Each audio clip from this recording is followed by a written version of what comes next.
بسم اللہ الرحمن الرحیم الحمد للہ والصلاة علی آلہ اما بعد۔ مومنین کرام، کلام نور میں سے ایک نئے فرمان معصوم کے ساتھ حاضر خدمت ہے۔ یہ حدیث مبارک تحف العقول سے میں نقل کر رہا ہوں۔ امام موسیٰ کاظم علیہ السلام نے ارشاد فرمایا، تفقہوا فی دین اللہ، دین خدا میں سوجھ بوجھ حاصل کرو، تفقہ در دین حاصل کرو، دین خدا کو سمجھو،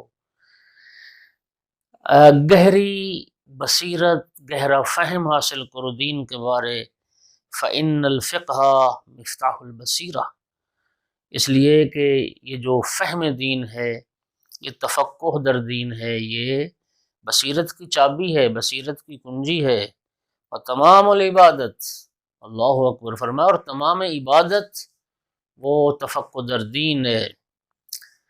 چونکہ مجھے اس سے یاد آ رہا ہے کہ ایک مقام پہ معصوم نے فرمایا کہ الجاہل المتعبد کحمار الطاحونہ، ایک جاہل عبادت گزار وہ آٹا پیسنے والی چکی کے اس گدھے کی مانند ہے جس کی آنکھوں پر پٹی باندھ دی جائے اور اس کا کام چکر کاٹتے رہنا ہے۔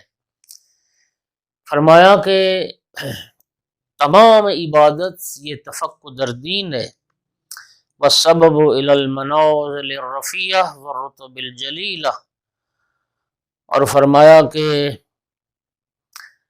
یہ تفقہ در دین دین و دنیا کے امور میں اعلیٰ اور باشکوہ مراتب اور مدارج کے حصول کا سبب ہے، بلند ترین منازل تک پہنچنے کا سبب ہے، دین و دنیا کے بلند ترین مراتب جلیلہ تک پہنچنے کا سبب ہے تفقہ در دین۔ اور پھر فرمایا فضل الفقیہ علی العابد کفضل الشمس علی الکواکب، ایک فقیہ، ایک دین شناس، ایک دین میں سوجھ بوجھ رکھنے والا انسان ایک عبادت گزار پر اتنی ہی فضیلت رکھتا ہے کہ جیسے ستاروں پر سورج کی فضیلت ہے، جس طرح سورج ستاروں پر برتری رکھتا ہے، ایک فقیہ عبادت گزاروں پر برتری رکھتا ہے۔